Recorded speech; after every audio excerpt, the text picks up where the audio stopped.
video pembelajaran hari ini kita akan mengambil tema dari bab 7, yaitu ingin meneladani ketaatan malaikat Allah Subhanahu wa Ta'ala. Sama halnya dengan manusia, malaikat juga termasuk makhluk Allah Subhanahu wa Ta'ala. Maha suci Allah yang telah menciptakan makhluk dengan berbagai macam bentuk dan keadaan. Meskipun tidak pernah berjumpa dengan malaikat, kita harus percaya akan keberadaannya.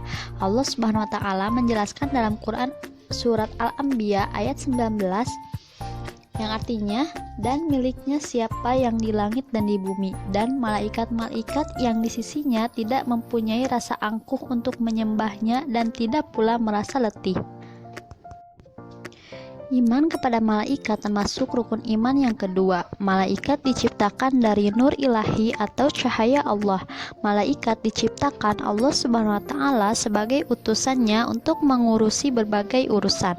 Sifat-sifat dan perilaku malaikat antara lain: pertama, selalu patuh kepada Allah Subhanahu wa Ta'ala dan tidak pernah berbuat maksiat kepadanya.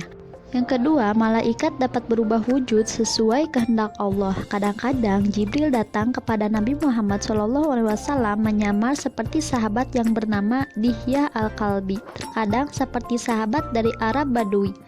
Yang ketiga, malaikat tidak makan dan tidak minum. Yang keempat, malaikat tidak memiliki jenis kelamin. Yang kelima, malaikat tidak pernah letih dan tidak pula berhenti beribadah kepada Allah Subhanahu wa Ta'ala. Yang keenam, malaikat senang mencari dan mengelilingi majelis zikir.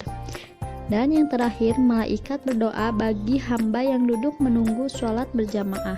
Setelah mengetahui sifat-sifatnya, kita akan mengkaji perbedaan malaikat, jin, dan manusia. Yang pertama, malaikat yaitu diciptakan dari nur atau cahaya, sedangkan jin diciptakan dari api, manusia diciptakan dari tanah. Yang kedua, malaikat dan jin merupakan makhluk gaib, sedangkan manusia merupakan makhluk yang terlihat mata atau kasat mata.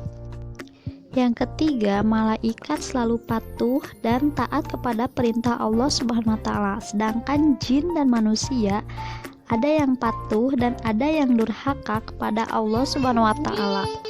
Yang keempat, malaikat tidak makan dan tidak minum, sedangkan jin dan manusia makan dan minum. Yang kelima, malaikat mempunyai pikirannya yang jernih dan lurus, sedangkan jin dan manusia mempunyai pikiran yang selalu berubah-ubah. Dan yang terakhir, malaikat tidak mempunyai nafsu, sedangkan jin dan manusia mempunyai nafsu. Al-Quran tidak menyebutkan berapa jumlah malaikat secara pasti, namun ada penjelasan melalui hadis yang diriwayatkan Bukhari dan Muslim dari Anas bin Malik bahwa pada saat Nabi Muhammad SAW Isra Mi'raj dan bertemu dengan Ibrahim alaihissalam yang sedang bersandar di Baitul Ma'mur, di sana terdapat 70.000 malaikat. Dari penjelasan riwayat hadis tersebut menandakan bahwa jumlah malaikat sangat banyak. Namun, pada bagian ini hanya akan dijelaskan malaikat-malaikat yang namanya tercatat di dalam Al-Quran maupun hadis. Nama-nama itu adalah: yang pertama, Jibril. Malaikat Jibril tugasnya menyampaikan wahyu kepada Nabi dan Rasul. Nama lain malaikat Jibril adalah Ruh Al-Quds, Ar-Ruh Al-Amin, dan Namus. Yang kedua, malaikat Mikail. Malaikat Mikail bertugas mengatur kesejahteraan makhluk, seperti mengatur awan, menurunkan hujan, melepaskan angin, dan membagi-bagikan rezeki. Yang ketiga yaitu malaikat Israfil. Malaikat Israfil bertugas meniupkan trompet atau sangkakala saat dimulainya kiamat hingga saat hari berbangkit di padang mahsyar. Yang keempat, malaikat Izrail, yaitu bertugas mencabut nyawa seluruh makhluk hidup, baik manusia, jin, iblis, setan, dan malaikat apabila telah tiba waktunya. Yang kelima, malaikat Munkar. Malaikat Munkar bertugas menanyai orang yang sudah meninggal dan berada di alam kubur. Dan malaikat Nakir bertugas menanyai orang yang sudah meninggal dan berada di alam kubur seperti malaikat Munkar. Yang ketujuh yaitu malaikat Raqib. Malaikat Raqib bertugas mencatat semua pekerjaan baik setiap manusia sejak akil balik sampai akhir hayat. Yang kedelapan, Malaikat Atid bertugas mencatat semua pekerjaan buruk setiap manusia sejak akil balik sampai akhir hayat. Yang kesembilan yaitu Malaikat Ridwan yang bertugas menjaga dan mengatur kesejahteraan penghuni surga. Yang kesepuluh yaitu Malaikat Malik, disebut juga Malaikat Zabaniyah, bertugas menjaga dan mengatur siksa atau azab bagi para penghuni neraka.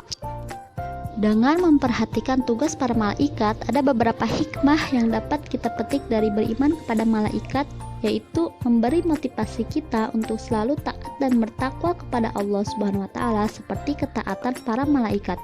Yang kedua, malaikat mengawasi perkataan dan perbuatan kita.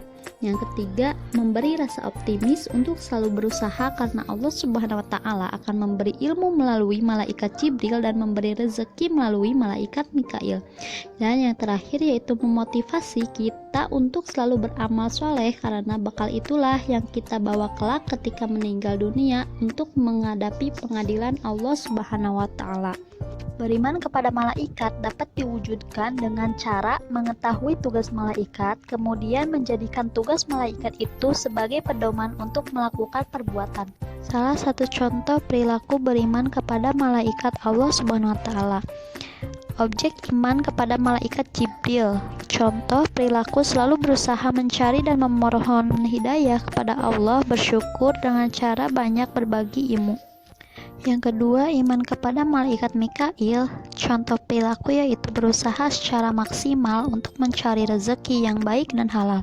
Yang ketiga, iman kepada malaikat Israfil, yaitu selalu memohon kepada Allah Subhanahu wa taala agar diselamatkan dalam menghadapi musibah dan huru-hara dunia maupun saat terjadinya hari kiamat.